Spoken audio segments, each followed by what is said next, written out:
नमस्कार दोस्तों, भारत में सनातन काल से कहा जाता है बुराई करने वाले का ताकत चाहे कितना बड़ा क्यों न हो जाए, बुराई करने वाले चाहे कितना शक्तिशाली क्यों न हो जाए, लेकिन उसका दिन बहुत ही कम होता है, वो बहुत ही कम समय तक टिकता है। और दोस्तों ये आज 100% सत्य हो चुका है।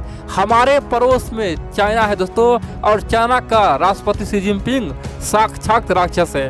दोस्तों उस राक्षस के खिलाफ अब तक का सबसे बड़ा महाभियोग शुरू हो चुका है।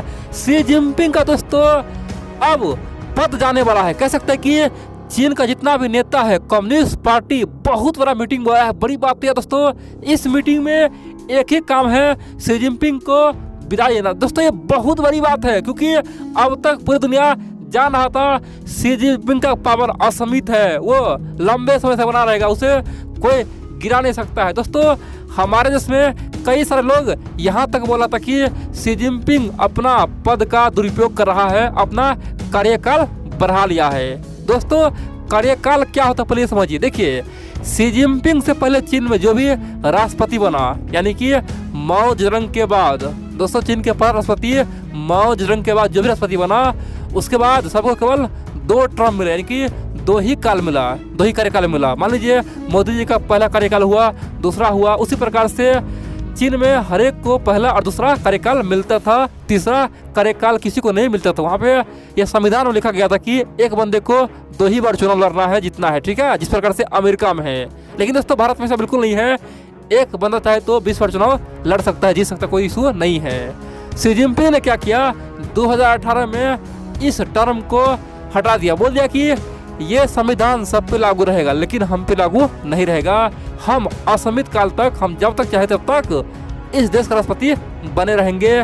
क्योंकि दोस्तों शी जिनपिंग को चाइना में माओ के बाद दूसरा सबसे शक्तिशाली लीडर माना जाता है। शी जिनपिंग को दोस्तों माओ जेडंग का दूसरा रूप माना जाता है, इसीलिए शी जिनपिंग ये पद का दुरुपयोग करने का फैसला लिया था।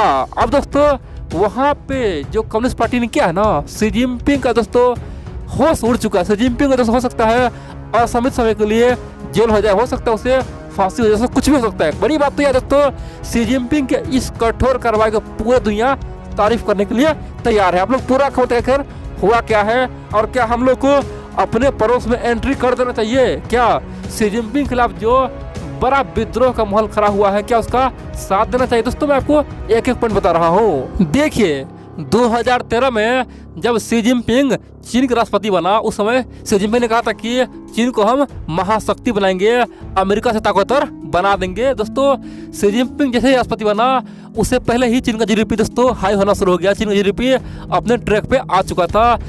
चीन का जीडीपी दोस्तों बेहद ही खतरनाक रूप ले चुका था, सबको पछा रहा था, जापान को पछा रहा था, दुनिया को पछा रहा था, यहाँ तक कि अमेरिका का टक्कर में लगभग आ गया था। शी जिनपिंग अब यहाँ पे राष्ट्रपति बन गया। शी जिनपिंग ने सबसे पहले अपने देश में हजारों बड़े बड़े नेता को जेल करवा दिया, सैकड़ों आदमी को मरवा दिया, बोला कि ये लोग भ्रष्टाचारी है, ये घुसखोर है, ये देशद्रोही है। दोस्तों देशद्रोह के नाम पे अपना जो भी बड़े बड़े दुश्मन था, जो भी विरोधी था, शी जिनपिंग ने सबको मरवा दिया। बोला कि हम तो भ्रष्टाचार मिटा रहे हैं, हम सत्ता में आए हैं, चीन को क्लीन कर देंगे, क्लीन चाइना होगा, और चीन को फिर से रिसेट कर रहे हैं। चीन दुनिया का महाशक्ति तभी बन पाएगा, नहीं तो ये भ्रष्टाचारी लोग चीन को डुबा देगा। दोस्तों इसी बहाने सैकड़ों लोगों को मरवा दिया, हजारों को जेल भिजवा दिया। जो टॉप का लीडर था, कमांडर था, सेना का बड़े बड़े प्रमुख था, सबको निहत्थे दोस्तों मार दिया गया। आप बोलेंगे तो उसके बाद क्या हुआ। उसके बाद चीन का राष्ट्रपति शी जिनपिंग ने बोला कि चलो ठीक है, हम तो इतना काम कर दिए।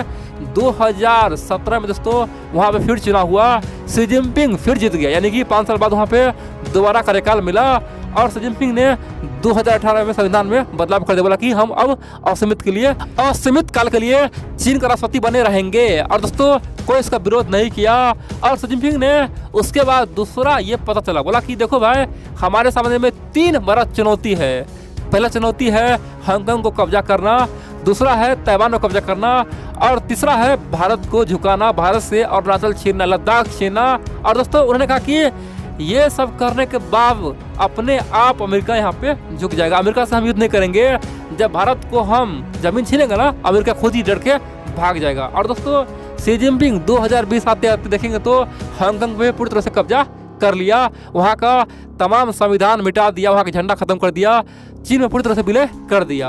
अब आप जानते हैं दोस्तों 2018 के बाद चीन लगातार भारत को आंख दिखाता आया है, गलवान घाटी तक भी हो गया, यानी कि सब कुछ प्रयास किया भारत को झुकाने का, लेकिन कुछ यहाँ पे हुआ नहीं। दूसरा, ताइवान पे देखिए दोस्तों आज भी क्या हो रहा है, हर दिन सैकड़ों फाइटर प्लेन ताइवान में घुस रहा है, चीन उसे धमकी दे रहा है, यानी कि चीन ने जो सपना अपने लोगों को दिखाया था वो शी जिनपिंग आज पूरा करने को तैयार है। अब दोस्तों अब यहाँ पे 2021 चला गया, 2022 आने वाला है, लेकिन शी जिनपिंग 2 साल में जितना अपना इमेज खराब किया ना उतना कभी नहीं हुआ है। दोस्तों 2 साल में चीन का भद्द पिट गया है। अब यहाँ पे चीन के तमाम लोग, चीन के कम्युनिस्ट पार्टी के लोग, बड़े बड़े नेता अब खुद बोल रहा है कि ये जिनपिंग हमें महाशक्ति क्या बनाएगा, महाशक्ति क्या लाएगा, ये तो हमें कोरोना बना दिया, कोरोना काल में ला दिया और चीन का नाम बर्बाद कर दिया। और दोस्तों बड़ी बात तो यह है चीन किया कुछ नहीं, चीन अभी तक कुछ नहीं किया है, न तो ताइवान कब्जा कर पाया, न भारत को झुका पाया, न ही अमेरिका से लड़ पाया, लेकिन चीन का नाम मिट्टी में मिल गया है। आज चीन को दोस्तों सब बोलता है ये जमीन खोर आदमी है, ये तो लैंड मुफिया है। दोस्तों चीन का इमेज इतना गिरा है ना, अब कम्युनिस्ट पार्टी के लोग बोल रहे हैं कि भाई हमने गलत आदमी के हाथ में सत्ता दे दिया है और उसका जो असीमित काल का जो सपना था उसे बंद करना होगा। और दोस्तों इसीलिए 8 नवंबर से लेकर 11 नवंबर तक कम्युनिस्ट पार्टी ऑफ चाइना का भव्य मीटिंग होगा, भव्य सम्मेलन होगा। दोस्तों जान लीजिए कब से, 8 नवंबर से लेकर 11 नवंबर के बीच, यानी कि आज से 10 से 20 दिन बाद दोस्तों ये अब खेल होने वाला है। और इसमें कम्युनिस्ट पार्टी जितने बड़े बड़े लीडर है, जो भी पुराना राष्ट्रपति है, पूर्व राष्ट्रपति है, विदेश मंत्री है, रक्षा मंत्री है, सब एक होके शी जिनपिंग के खिलाफ वोटिंग करेगा और सब चाहेगा कि इसको हटा दे। दोस्तों सब चाहता है कि इसको हटाना जरूरी हो गया है। अगर ये बंदा अधिक दिन रहा तो कुछ भी कर सकता है, देश को बर्बाद कर सकता है।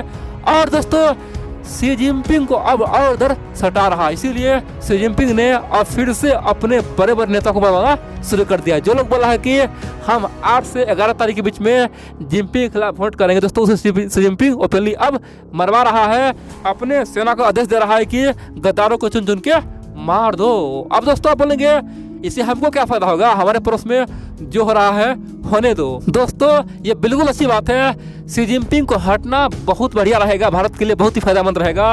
अगर चीन में राष्ट्रपति बदलता है तो नया राष्ट्रपति को आने में कम से कम 1 साल दोस्तों समय लग ही जाएगा। 1 साल में विदेश नीति तय करेगा, 1 साल में थोड़ा बहुत दुनियादारी समझेगा, तब तक तो दोस्तों हम लोग बहुत कुछ कर देंगे और चीन को पूरी तरह से कमजोर कर देंगे, उसका ईंट से ईंट बजा देंगे। दोस्तों शी जिनपिंग तमाम कोशिश कर रहा है कि वो बच जाए, लेकिन ऐसा होगा नहीं। वहाँ पे सब एक हो चुका है, हजारों आदमी वहाँ के सोशल मीडिया पे लिख रहा है कि शी जिनपिंग को भगाओ, ये तो कोरोना देने वाला इंसान है, ये तो हमें बर्बाद कर दिया। अब दोस्तों अब वहाँ पर चर्चा चल रहा है कि शी जिनपिंग को पद से हटते ही जितना भी उन्होंने आम लोगों को मरवाया है, खासतौर पे भ्रष्टाचार के नाम पे जेल में भेजा है, सबका बदला लिया जाए, उसे भी जेल में भेजे या फिर उसे फांसी चढ़ाया जाए। दोस्तों बहुत बड़ी बात है, कह सकते हैं कि जो अपने आप को मसीहा समझने आ रहा था वो तो अब कहीं का नहीं है, ना तो घर का है ना घाट का है, भिखारी बन के घूम रहा है। और आज शी जिनपिंग को कोई भरोसा नहीं कर रहा है। दोस्तों 2018 से पहले जिनपिंग का इमेज बहुत ही अच्छा लीडर था, खासतौर पे माओ जैसा इमेज था, माओ जेडोंग जैसा इमेज था। लेकिन अब क्या हुआ है, अब जिनपिंग का इमेज एक चोर लुटेरे जैसा हो चुका है, हत्यारा जैसा हो चुका है। इसीलिए अब वहाँ पे लोग भड़का हुआ है, बोला कि पहले उसे हटाओ पद से, उसके बाद जो होगा वो किया जाएगा।